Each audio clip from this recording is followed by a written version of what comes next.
الحمد لله رب العالمين، والصلاة والسلام على سيد المرسلين وعلى آله الطاهرين وعلى أصحابه أجمعين. أعوذ بالله من الشيطان الرجيم. بسم اللہ الرحمن الرحیم. سبحان الذی اسری بعبدہ لیلا من المسجد الحرام الی المسجد الاقصی الذی بارکنا حولہ لنریہ من آیاتنا انہ هو السمیع البصیر. اللہ تعالی خالق کائنات کے حضور حمد بے پایاں اس کے حبیب کریم صلی اللہ علیہ وآلہ وسلم کے حضور درود و سلام. آپ کی پاکیزہ آل کے حضور، آپ کے نجوم الاہتداء صحابہ کرام. سورۃ اسراء کی پہلی آیت مبارکہ. اس آیت پاک میں اللہ تعالیٰ نے حضور اکرم صلی اللہ علیہ وآلہ وسلم کے واقعہ معراج کو بیان فرمایا. دو صورتوں میں معراج شریف کا بیان ہے، ایک سورۃ اسراء میں اور دوسرا سورۃ النجم میں. اللہ تعالیٰ نے اپنے حبیب صلی اللہ علیہ وآلہ وسلم کو ایک طویل زمینی سیر کرائی رات کے تھوڑے سے حصے میں، اور عالم بالا کی مکمل سیر کروائی. ہم ذرا رک کر یہ دیکھتے ہیں کہ یہ واقعہ معراج شریف پیش کب آیا. حضور اکرم صلی اللہ علیہ وآلہ وسلم کے اعلان نبوت کے بعد آپ کو مشکلات، مصیبتوں کا ایک مسلسل سلسلہ پیش آیا. تو دو ہستیاں ایسی تھیں جو اس طرح حضور کریم صلی اللہ علیہ وآلہ وسلم کے ساتھ رہیں جیسے تیز دھوپ میں سایہ ہوتا ہے. وہ ہستیاں حضرت خدیجۃ الکبریٰ رضی اللہ تعالی عنہا اور حضرت ابو طالب تھے. ان کا جب اس دنیا سے رخصت ہو گئیں یہ دو ہستیاں، تو پھر کفار کو روکنے ٹوکنے والا، ملامت کرنے والا کوئی نہ رہا. تو انہوں نے مزید ظلم و ستم کے پہاڑ گرائے، جبر و قہر کی آندھیاں چلیں. تو حضور اکرم صلی اللہ علیہ وآلہ وسلم نے جب یہ دیکھا کہ اہل مکہ تو سوائے ظلم و قہر کے اور کسی چیز کو جانتے نہیں ہیں، اللہ تعالیٰ کی، اس کے حبیب کی بات سننے پر بھی آمادہ نہیں ہے، تو آپ صلی اللہ علیہ وآلہ وسلم نے مکہ مکرمہ سے طائف کا رخ کیا کہ شاید کسی اور خطے میں لوگ ہدایت پر آ جائیں. تو آپ طائف میں گئے.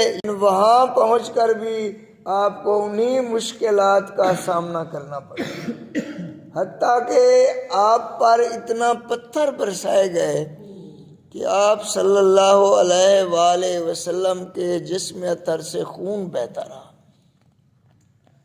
اور اتنا تکلیفیں دی گئیں کہ جب آپ وہاں سے اٹھ کر دامن کوہ میں آ کر بیٹھے تو اللہ تعالیٰ نے ایک فرشتے کو بھیجا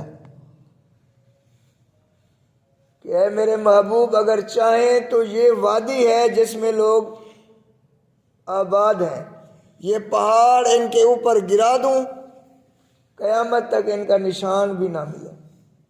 تو حضور اکرم صلی اللہ علیہ وآلہ وسلم نے فرمایا کہ ان پر عذاب نازل نہ کیا جائے، یہ مجھے جانتے نہیں ہیں۔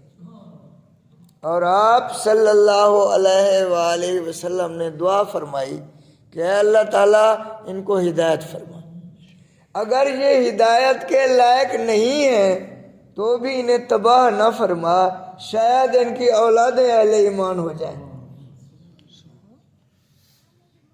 تو وہ ظلم و ستم اور یہ رحمت اللہ تعالیٰ کو ظالموں پر رحم والا رویہ حضور صلی اللہ علیہ وسلم کا، آپ کی رحمت للعالمین کا اظہار اتنا پسند آیا کہ پھر اللہ تعالیٰ نے آپ کی ایک لحاظ سے دل جوئی فرمائی کہ آپ ان کفر کی تاریکیوں سے پریشان نہ ہوں۔ آپ دنیا کے بادشاہ نہیں ہیں، آپ تو عالم اعلیٰ بھی آپ کے پاؤں تلے روندا جائے گا، آپ کیوں پریشان ہوتے ہیں؟ تو حضور اکرم صلی اللہ علیہ وآلہ وسلم کو عالم بالا کی سیر کرائی گئی۔ اس سیر کا نام واقعہ معراج ہے۔ تو شروع کیسے ہوا اس آیت سے بات؟ اللہ تعالیٰ نے فرمایا سبحان الذی اسریٰ بعبدہ لیلا، پاک ہے وہ ذات جس نے اپنے بندے کو رات کے تھوڑے سے حصے میں، لیل نہیں ہے لیلن، لیلن کے جو دو زبر ہیں یہ رات کے تھوڑے سے حصے کو ظاہر کرتے ہیں، پوری رات نہیں ہے۔ تو رات کے ایک تھوڑے سے حصے میں اللہ تعالیٰ فرماتے ہیں کہ اس پاک ذات نے سیر کرائی۔ اب یہاں دیکھیں تو لفظ سبحان، کائنات کی جو اجسام کی دنیا ہے اس کو ملک کہتے ہیں۔ عرش اولا سے لے کر زمین تک جو چیز وجود رکھتی ہے، انسان ہے، حیوان ہے، جاندار ہے، بے جان ہے، وہ ملک ہے۔ اور اس کی برکت کا جب اللہ تعالیٰ اظہار فرماتا ہے تو لفظ تبارک استعمال کرتا ہے، تبارک الذی بیدہ الملک، بابرکت ہے وہ ذات جس کے ہاتھ میں بادشاہی ہے ملک کی۔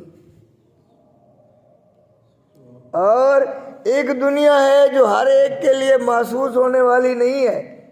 فرشتے ہیں، ہمیں تمہیں نظر نہیں آتے، یہاں ہوں گے، بہت آتے رہیں گے، ہمیں نظر نہیں آئیں گے۔ ارواح طیبہ ہیں، ہمیں نظر نہیں آتی ہیں۔ بہت ساری نورانی مخلوق ایسی ہے، ایسی دنیایں ہیں جو ہماری نظر سے پوشیدہ ہیں، جو لطیف کائنات ہے۔ اس لطیف کائنات کو ملکوت کہتے ہیں، اس کثیف کائنات کو ملک کہتے ہیں، اس کو ملکوت کہتے ہیں۔ تو ملکوت کی برکات کا جب اظہار ہوتا ہے تو اللہ تعالیٰ فرماتے ہیں فسبحان الذی بیدہ ملکوت کل شیء وإلیہ ترجعون۔ سورۃ یاسین کی آخری آیت میں بھی اس کا اظہار ہے۔ تو اللہ تعالیٰ پہلی بات یہ کہہ رہے ہیں کہ میری برکات ملک کے لیے نہیں، ملکوت کے لیے بھی ہیں، اور میری ذات اتنا پاکیزہ ہے کہ جو تمہارے ذہن میں سوال ابھریں گے وہ تمہاری کمزوری کی وجہ سے ہیں۔ اب آدمی سوچے گا کہ 2 مہینے کا فاصلہ تو بیت المقدس تھا، وہاں تک آپ پہنچے، پھر عالم بالا گئے، تو یہ کیسے ممکن ہے؟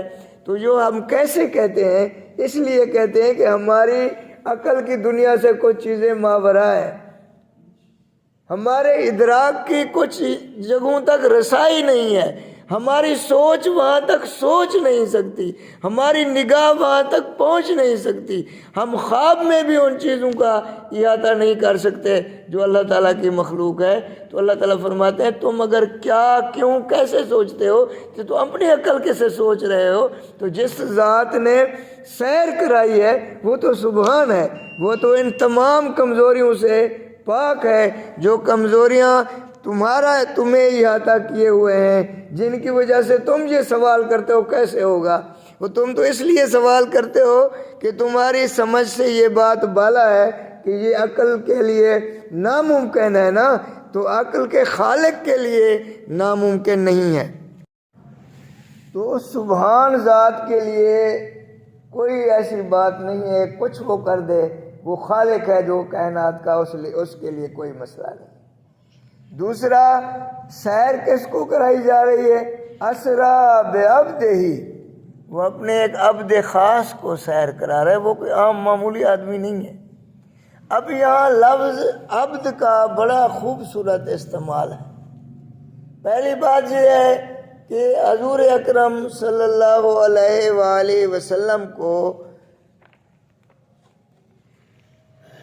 اپنی عبدیت جو ہے وہ پسند ہے، اپنا عبد ہونا، بندہ ہونا۔ آپ اللہ تعالیٰ کے محبوب بھی ہیں، لیکن جب حضور اکرم صلی اللہ علیہ وآلہ وسلم اللہ تعالیٰ کے قرب میں پہنچے، کعبہ قوسین پر پہنچے، تو اللہ تعالیٰ نے آپ سے پوچھا بما نشرفک یا محمد، یا محمد صلی اللہ علیہ وسلم میں آپ کو کس نام سے اب پکاروں؟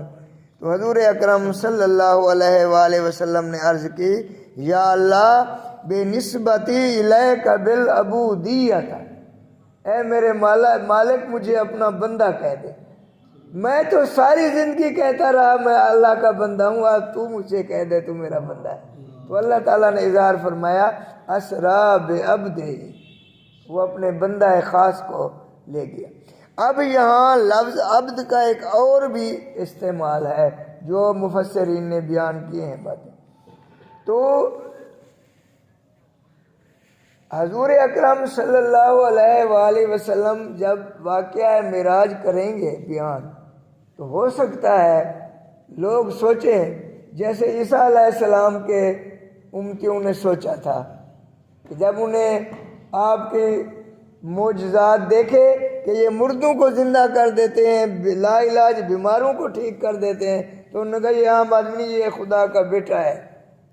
تو اللہ تعالیٰ نے لفظ عبد استعمال کر کے قیامت تک اس سوچ کو، اس مشرکانہ سوچ کو ختم کیا ہے کہ کل کو کوئی میرے بندے کو خدا نہ کہے، الہ نہ کہے، بلکہ اسرا بعبدہ، اپنے تمام تر کمالات کی انتہا تک جب آپ پہنچے تب بھی آپ عبد ہی ہیں۔ تو ان چیزوں کو، اس بات کو خاص طور پہ علامہ امام شرف الدین ابو عبداللہ محمد بن الحسن البصیری رحمۃ اللہ علیہ نے اپنے مشہور قصیدہ بردہ شریف میں بڑا خوبصورت بیان کیا ہے اس بات کو۔ فَهُوَ الَّذِي تَمَّ مَعْنَاهُ وَصُورَتُهُ ثُمَّ اصْطَفَاهُ حَبِيبًا بَارِئُ النَّسَمِ۔ سو حضور صلی اللہ علیہ وآلہ وسلم کی ذات پر کمالات ظاہری اور باطنی مکمل ہو گئے ہیں، پھر اللہ تعالیٰ نے، خالق نے اپنے بندے کو محبوب بنا لیا۔ منزہ عن شریک فی محاسنہ فجوہر الحسن فی غیر منقسم۔ آپ کی خوبیوں میں کوئی آپ کا شریک ہی نہیں ہے، کیونکہ جس جوہر سے آپ کے حسن کو تخلیق کیا گیا ہے وہ تقسیم ہونے والا نہیں تھا، وہ صرف حضور کا حصہ تھا۔ دا مدعتہ النصارى فی نبیہم وَحْكُمْ بِمَا شِئْتَ مَدْحًا فِيهِ وَاحْتَكِمْ۔ تو انہوں نے یہ بات میں بتا رہا تھا کہ حضور صلی اللہ علیہ وسلم کو لوگ خدا نہ سمجھ لیں، تو انہوں نے کہا بس وہ بات نہ کہیں جو نصارہ اپنے نبی کے بارے میں کہتے ہیں۔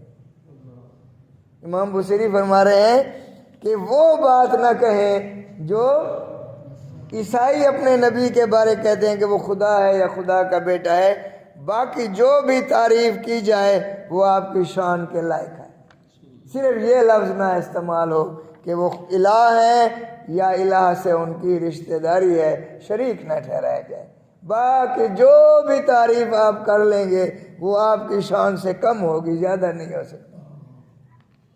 وَانْسُبْ إِلَىٰ ذَاتِهِ مَا شِئْتَ مِنْ شَرَفٍ وَانْسُبْ إِلَىٰ قَدْرِهِ مَا شِئْتَ مِنْ عَظَمِهِ، اور جس طرح آپ صلی اللہ علیہ وآلہ وسلم کی ذات کو جس بھی شرف سے آپ نسبت دیں گے وہ اس لائق ہے، اور جس رتبے کی بات کریں گے، جس بزرگی کی بات کریں گے، حضور صلی اللہ علیہ وسلم کے وہ شان کے لائق ہے۔ صرف الہ نہ کہیں بس، باقی آپ کے بارے میں آپ جو کہیں گے وہ آپ کی شان کے مطابق ہوگا، وہ زیادہ نہیں ہوگا۔ اللہ تعالی ہمیں اپنے کلام پاک کو سمجھنے کی اور پڑھنے کی اور ہمیشہ اس پر عمل کرنے کی توفیق عطا فرمائے۔